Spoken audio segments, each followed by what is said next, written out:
Saudações, corajosos espectadores! Hoje, adentramos um território de mistério e terror, mergulhando na assustadora teoria dos zumbis na África.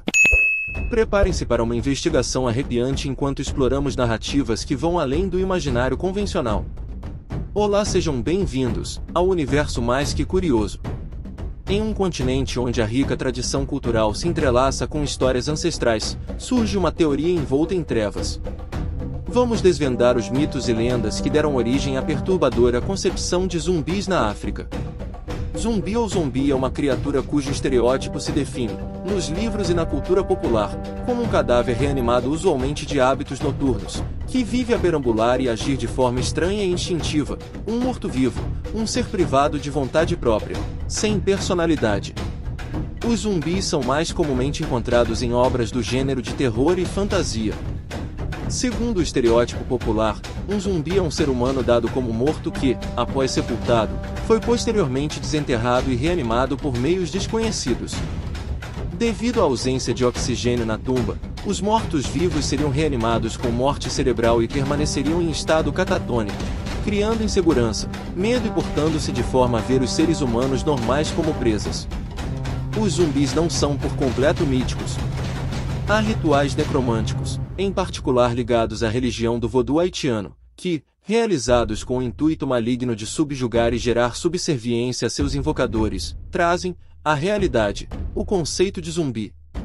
Auxiliados pelos efeitos psicológicos das crenças socialmente difundidas, os rituais de zumbificação, se não alcançam em plenitude seu intento, são por certo bem eficazes em induzir comportamentos em suas vítimas que pouco ficam a dever aos comportamentos estereotípicos dos zumbis míticos. Zumbis também são bem reais entre outras espécies animais, cujos comportamentos dos espécimes infectados podem ser drasticamente modificados e controlados por patógenos hospedeiros. O comportamento do animal é usualmente modificado de forma a garantir a disseminação do agente patogênico. Como exemplo, há fungos que transformam formigas e outros insetos em zumbis, e há vermes que zumbificam lesmas. A figura dos zumbis humanos ganhou destaque no gênero de filme de terror principalmente graças ao filme de 1968 Night of the Living Dead, de George A. Romero. Mas como são os zumbis africanos?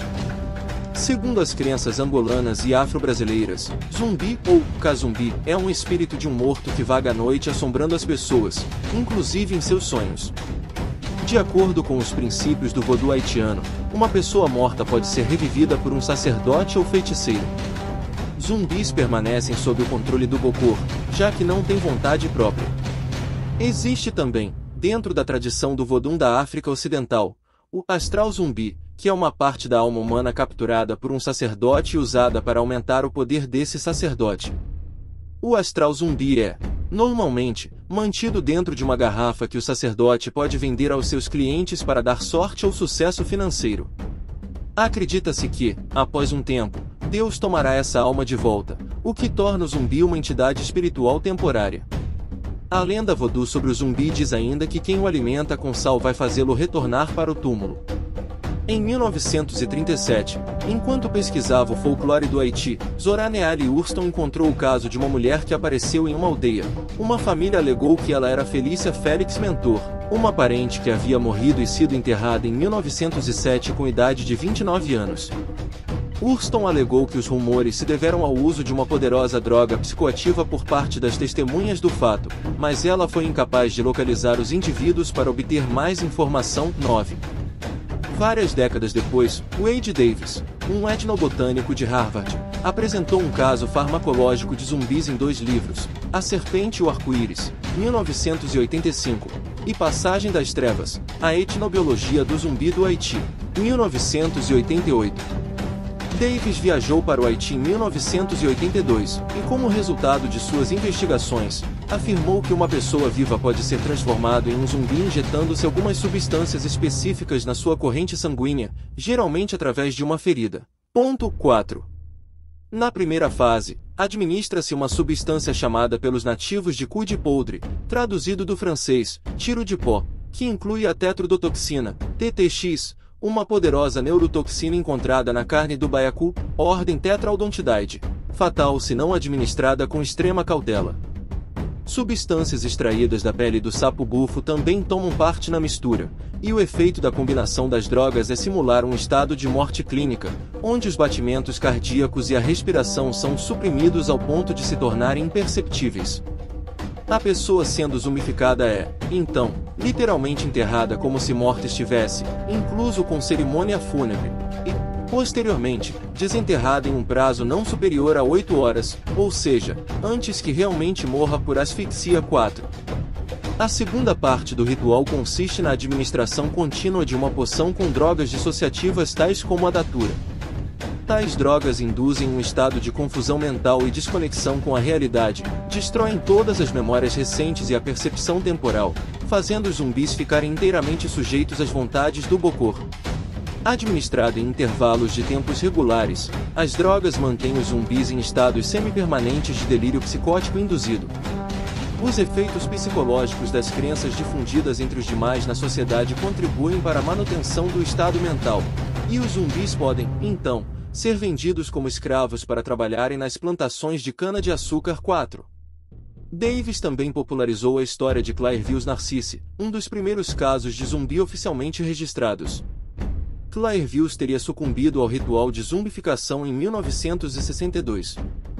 Segundo registra-se, ele teria sido vendido a um dono de zumbis por seu irmão, interessado nas terras herdadas pela vítima, que ia lutar a vendê-las. Clairville teria então sido zumbificado e, após a morte de seu dono, por 16 anos teria vagado pela ilha, em um estado psicótico. Em 1980, encontrou então sua irmã, que não o reconheceu de imediato, vindo a fazê-lo apenas depois que ele contou histórias da infância que apenas um irmão dela poderia saber. 4.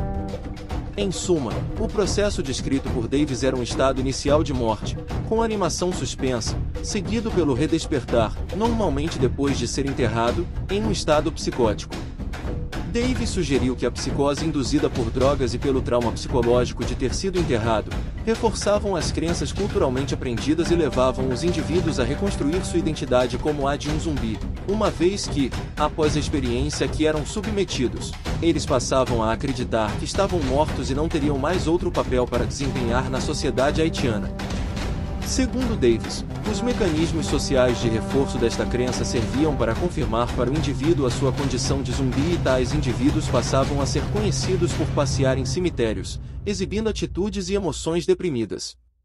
O psiquiatra escocês Rua Delan destacou ainda a ligação entre as expectativas sociais e culturais e a compulsão, no contexto da esquizofrenia e outras doenças mentais, sugerindo que o início da esquizofrenia poderia ser responsável por alguns dos aspectos psicológicos da zumbificação. As afirmações de Davis receberam críticas, particularmente a afirmação de que feiticeiros haitianos possam manter escravos zumbis em um estado de transe induzido por drogas por muitos anos. Os sintomas de envenenamento por TTX-gama produz dormência e náuseas, podendo levar à paralisia, em particular dos músculos do diafragma, inconsciência e morte, mas não incluem uma marcha rígida ou um transe de morte semelhantes aos encontrados nos zumbis. Mesmo diante da ciência de existência de outras drogas capazes de gerar tais efeitos ao menos temporariamente, segundo a neurologista Terence Innes, a avaliação de Davis sobre a natureza dos relatórios dos zumbis haitianos é usualmente vista com ceticismo entre a comunidade científica. Em algumas comunidades da África do Sul, acredita-se que uma pessoa morta pode ser transformada em um zumbi por uma criança pequena. É também dito que a magia pode ser quebrada com um sangoma poderoso o suficiente.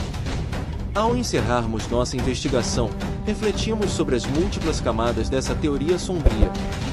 Convidamos vocês, bravos espectadores, a compartilharem suas próprias perspectivas e experiências nos comentários. Será que os zumbis realmente caminham entre nós, ou isso é apenas um conto macabro que ecoa por séculos?